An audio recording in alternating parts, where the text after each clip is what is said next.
So we now know that there are two ways that a company can raise capital. It can do it by borrowing money, which is debt, or by selling shares of itself, or essentially allowing other people to become partial owners of it, and that is equity.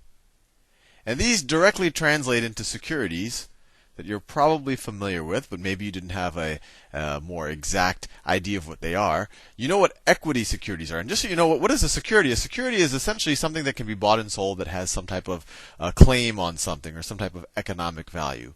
So a security in the equity world is a stock, and a security in the debt world is a bond.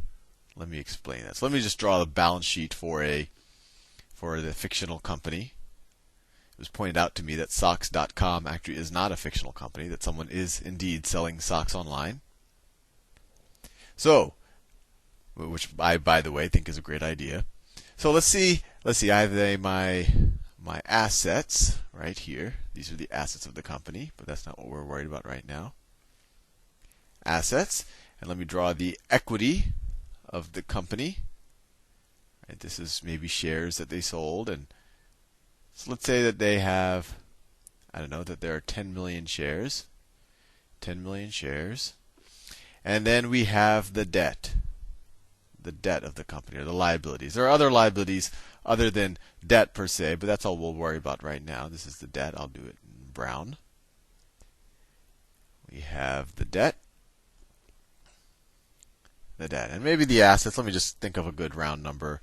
The assets are $10 million in assets. And let's say our debt is, I don't know, $6 million. And then what's left over for the equity, right? And the way you have to view it is, okay, if I have $10 million and I owe people $6 million, what's left for the owners of the company? Well, the owners of the company will have $4 million left.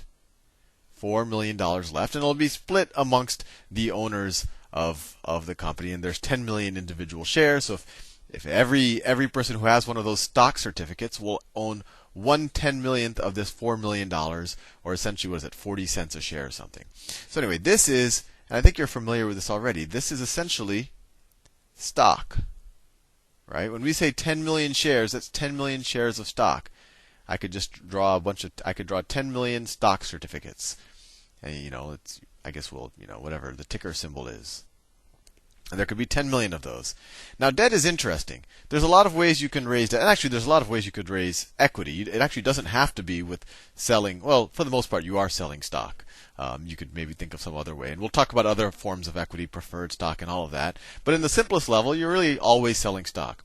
Debt's a little different. Debt could be just in the form of a bank loan. So, this could be a bank loan, where you literally go to the bank and say, hey, I need $6 million. And they say, okay, here you go, and we'll give it to you for this interest.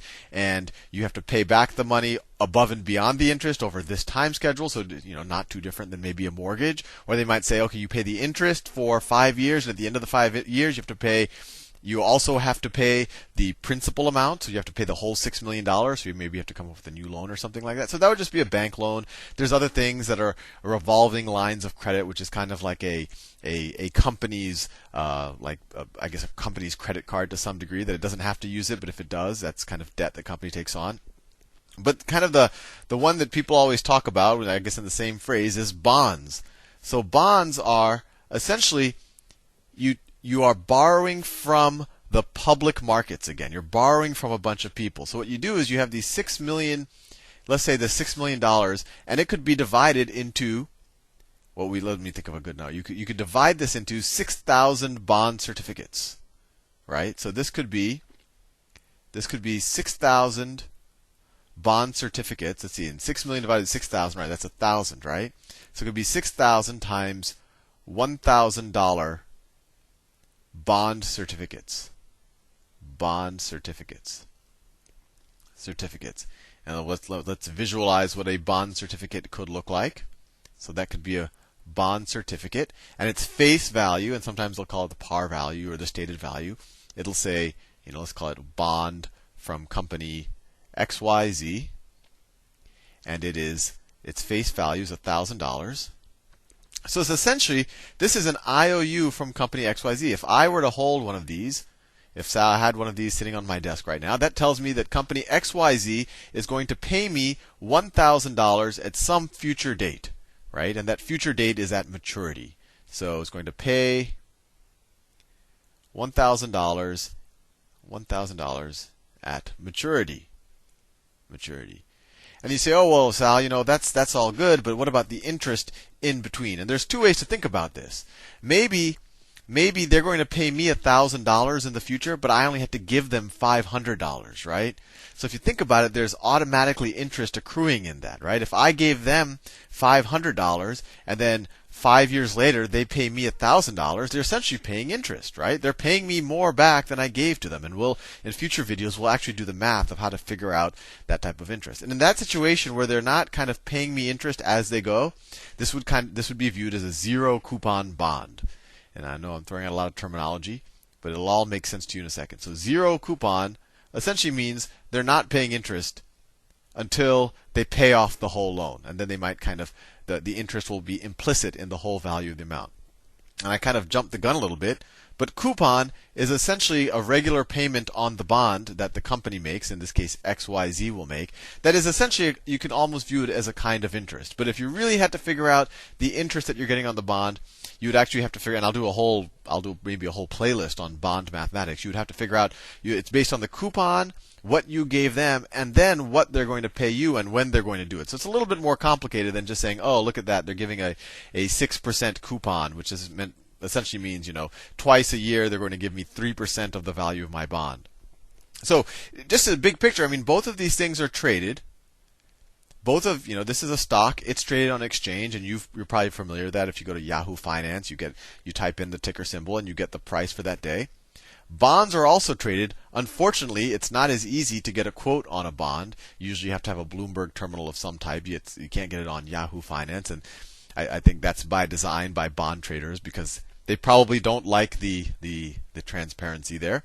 But it is just like a stock. It is a security. It is traded. There is a price.